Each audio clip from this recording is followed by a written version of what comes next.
Hello, Southbridge. I'm Denise Clemence, and I'm coming to you from our studio on Elm Street in our beautiful historical town hall. Thank you for being here today.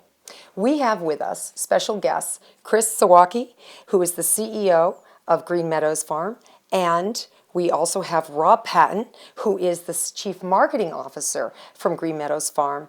They are the co-founders of this family-owned business down in our Globe section here in Southbridge, and they opened about 10 months ago. Gentlemen, thank you for coming in. Welcome, and we hope you'll tell us a little bit about your business here in Southbridge. Thank you for having us, Denise. It's great to be back. Sure. We're a vertically integrated cannabis company, so that means we have a retail dispensary right here in Southbridge, as you said, in Globe Village on Mill Street. We also, in the same facility, which is a historic building, have our cultivation facility and our manufacturing facility. So within the same footprint, we are selling recreational and medical cannabis to our guests and our patients. And then just behind that, in the same facility, we are growing our plants and producing cannabis. And also manufacturing into infused products. So lots of different products that we have. Chris, you and your father Bob were here in this very studio about 3 years ago. At that time, you were describing what your ideas as to what was going to happen and how it would help Southbridge. And here we are 3 or so years down the line. Can you give me an overview of how you got here? You know, what were the steps and hurdles you might have, and of course COVID and pandemic and everything else, you know, how did that all affect you? And how are you doing today? Yeah, so like I said, thanks for having us back. Rob and I are actually brothers, so it is a family business. Bob is our father, and he was a big part of getting us here, and is still very much in the business as well. So it is a true family-owned and operated business. I guess I would answer you by saying lots of blood, sweat, and tears. Any startup business is difficult to get off the ground. In a highly regulated industry, it's even more difficult. Lots of challenges, but you have to appreciate the journey. So you know, there's things like the people, the place, the product. Those are all things that we over the last 3 years have put together and assembled. So there's obviously the licensing with the state and the local permitting, the relationship that we have with Southbridge, which, by the way, I can't say enough about the folks in Southbridge, the town officials, the first responders. The businesses, we've really tried to integrate in and get to know everybody, and there's a super energy about the town that we noticed 3 years ago, and it's on the upswing, as I'm sure you know. We all agree, absolutely. Including Globe Village. So all that part of it was great. We have, I think, 34% of our staff, 29 employees, are from Southbridge. So we're about 80 employees, 85 employees. And that's a huge number, and we couldn't be prouder of not only serving the community with our products, but also being able to attract the talent that we have from Southbridge, and it's a home run. It's a win-win. So, but then to get here, also building out the facility, a cultivation facility, a manufacturing facility in cannabis, very complex to construct. So there was a good 15 months of doing that, just building.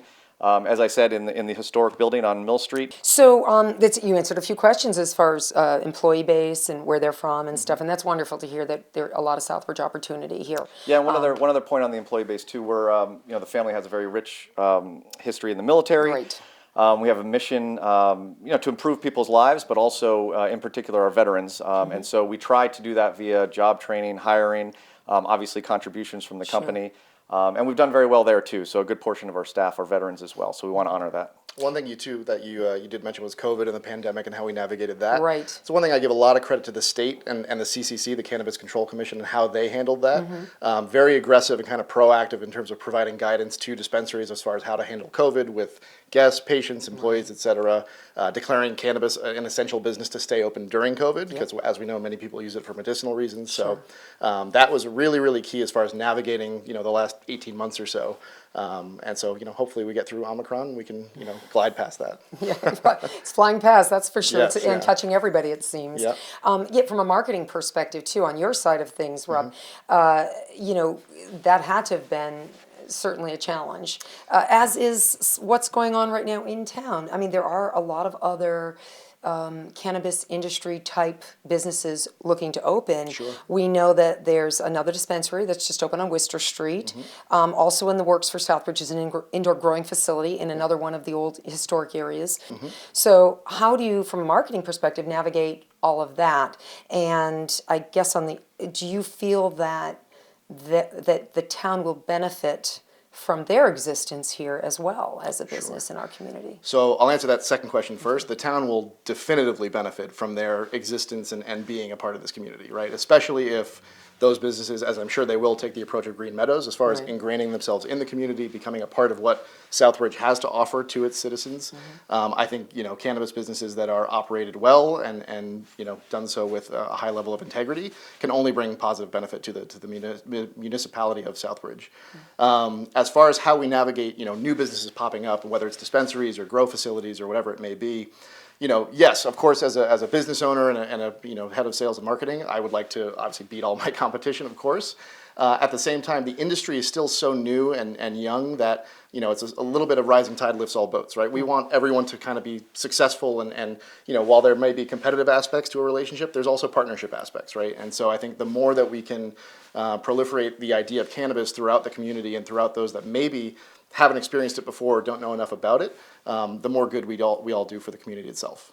And we're also very interested in the success of Southbridge. Yeah. So, nothing happens overnight, and I know you and others have put a lot of their time and efforts into Southbridge and supporting it and trying to build it up. And I think as Rob said, any new business that's operating, with integrity and driving revenue, creating jobs, I think that's a good thing for the town. And certainly in the Globe Village area, we hope to see, help kind of, ramp up in terms of bringing more commerce into that area. There is some opportunity for that in the future, and we're looking forward to being a part of that. When we got into this 4.5 years ago, or as a family, we decided to make the move into it. The family was largely against it / 50-50. Uneducated. Yeah, Right. 50-50. But not really educated enough to say, hey, we really support this movement. And we did. We took a year or so to educate ourselves and understood the legitimacy of it, especially on the medical side, but also on the wellness side. And obviously we're full in now. You're all in. It's all in, and much to the benefit of our community from obviously from a revenue perspective. Sure. I'd rather have a regulated product that there's an independent testing lab with all the products. It just makes sense to do it that way. Yeah, you know exactly agree. what's in our products. It's tested by the certified labs we talked about. Right. I think it's been proven that security in cannabis neighborhoods, or at least in the block that they're in, increases because we are so heavily secured. Right. And so there's a lot of benefits to having the business in town. As you mentioned, the financial contribution as well, of course. I went into your facility once, just into the front office because I had to meet with Amy, and I was sign in badge. It was like Fort Knox. I was very impressed. Yeah, So. good.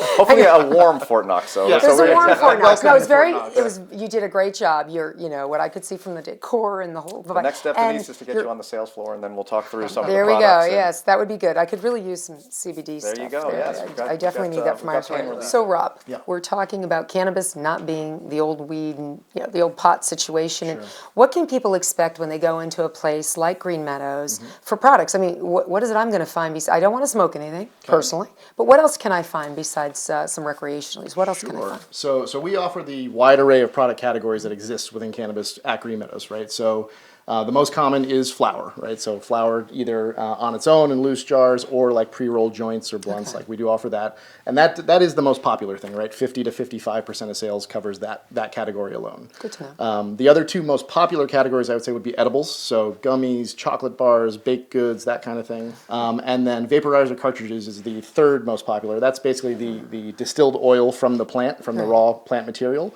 Goes into a cartridge that gets heated up, and then you can smoke that vapored smoke. There are other categories outside of that we also cover as well. Chris mentioned some of these earlier. But things like topicals, so creams for different joint pains and ailments and whatnot. Tinctures, beverages is probably one of the most, the fastest rising product categories, if you will. Yeah, so we have seltzers, there's tonics, there's different juices that are coming out now as well. And so yeah, basically anything and everything that you might want to enjoy, right? And not only that, so we're selling those from an array of our partners, but we also grow and manufacture our own products, right?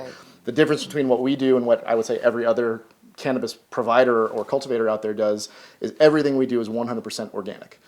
So all organic inputs, all living soil, so everything very, very clean. And so we feel it provides a better high, a better effect, a smoother experience, if you will, and we're really proud of that. Do you have any thoughts about whether the federal government should follow the lead of the states and legalize cannabis?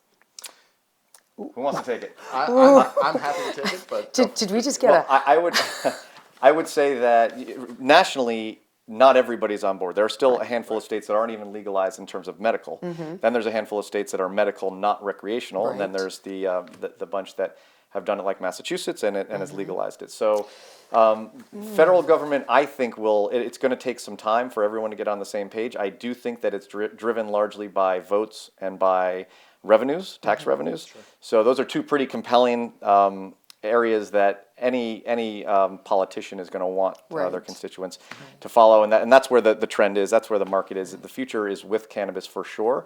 It's just a matter of time and how will they do it in a way that meets all the states' needs as well, because I think the states are doing well by it so far. I think in every state that it's been legalized, the West Coast has seen some issues in terms of the Yeah. market crumbling a can little read bit, but both sides of that. yeah, It's- but in terms of how Massachusetts has done it, and some of the other states in the Midwest, they've regulated it very well, Right. so that the market has been very stable, and it's been good. Yeah. I think we as a business will be positioned well when that eventually does happen too, because Massachusetts has struck a nice balance of being very highly regulated and strict with how operators come online and passing all your inspections and being a legal business. But there's definitely a sense that once this does happen, let's say in the next 5 to 10 years, it's still going to be a period of time after that to figure out, how do you do interstate transfer, right? How do tax revenues actually roll up to the national government? So things like that will take some time to iron out. I think we all know it's coming eventually, but I think I'm confident with where we're at right now, and Massachusetts has kind of positioned us well just in how they run the business. It needs to be regulated the way Massachusetts is doing it. People Right. need to be aware of what the product does to them and what can't do. But I think I mentioned the legitimacy of the medical applications is very important. Right, right. And that's one of the things, Massachusetts voters, allow the legal sale, of course. But a lot of people, especially the older people, and I've seen you do some educational work on that. A lot of people, cannabis or pot, whatever, back in the day, is not obviously what it is today. So I think the education pieces are very important to understanding. I mean, what's your feeling on the senior side of it? We have an interesting perspective at Green Meadows because based on the family connection to the military, we see a lot of veterans that tend to be older anyway. Sure. But then also we see all ages and all races and creeds and everything come through our doors. So senior citizens, and actually I think the fastest growing segment of cannabis users out there is actually women 45 plus, and that's nationally. So we have. I think seniors, the more we're educating a population that maybe thinks of it as the old days of brickweed and seed and stems and things like that, you don't know what's in that product that you're enjoying, right? So the more we can educate not only on how it's produced and what's inside of it, but also what effects may occur, if you ingest that certain product, what kind of effect you're looking for, whether it's something medical related, some kind of pain relief, or if you just need to sleep better. All those things are still being tested and still being analyzed. There's nothing we can say definitively, of course, but there's a lot of good that it does do for certain types of people and seniors in particular. We've actually we've started making waves in terms of visiting senior centers in neighboring towns and doing presentations for them just about cannabis, right? Not even specifically about Green Meadows. We want to educate and bring that to the forefront. Of course, we can offer them a destination to learn more and engage with if they so choose, but it's on us to go out there and engage with them directly. Yeah, two of our best-selling products are, as Rob mentioned, the sleep aid. So just an edible that's very low-grade THC. But the point is that it gives you a nice sleep, and as you get older, it sometimes becomes a little bit more Might have to difficult think about that. to sleep. And then also topical, so joint pain, lower back pain, that kind of thing. A lot of people don't even know that there are topicals at a dispensary, and so. That kind of education in terms of the application of the product is something that we strive to do. And we really appreciate, Town of Southbridge appreciates you coming in today. Southbridge Cable appreciates you coming in. Obviously, the proposal you made to our community years ago has come to fruition. We're seeing the positive outcomes of what you guys have promised, and we appreciate that. As a resident, I respect you and appreciate the fact that you've done what you said. You've walked the walk, and you've done what you have proposed to Southbridge. I congratulate you on that, and I certainly look forward to what we do in partnership in the future. Is there anything else you want the viewers of our wonderful 194 to know about before we wrap up here? I would say from the company's perspective, first of all, thank you for the kind words. That's very nice. And yeah, it is a partnership with the town, so it's kind of a collaborative effort to get to where we have gotten. So appreciate that. And I tell everybody, come see Southbridge. I know a lot of our viewers here probably know of Southbridge or in Southbridge, but those that are outside, it's a great town. It's on the upswing. There's a lot of rejuvenation in the town. There's a lot of development in the town. And it's a fun place to be, and and by and large the people are great. So, and that's from day one we entered the town. That was our experience as a family coming in. A lot of education back and forth, but it was it's truly, and I mean this from my heart, that it's a great place to be. It's our home away from home. So Chris, you like Southbridge then? I spend a lot of my time here. So yes, Me too as well, Rob. No, I'll echo what Chris said first. Thank you for having us, for giving us the platform to speak about this. Right, any chance we get to do that, we always want to take that opportunity. So thank you for that. As far as the viewers in Southbridge and what we can offer, I said it before, I'll say it again, come on down, right? And we try to have, you mentioned the decor and the aesthetic of Green Meadows. We try to make it feel warm and welcoming. It's not your Apple store, it's not your head shop, right? It's a regular retail shop, and we want you to feel like you're welcome there.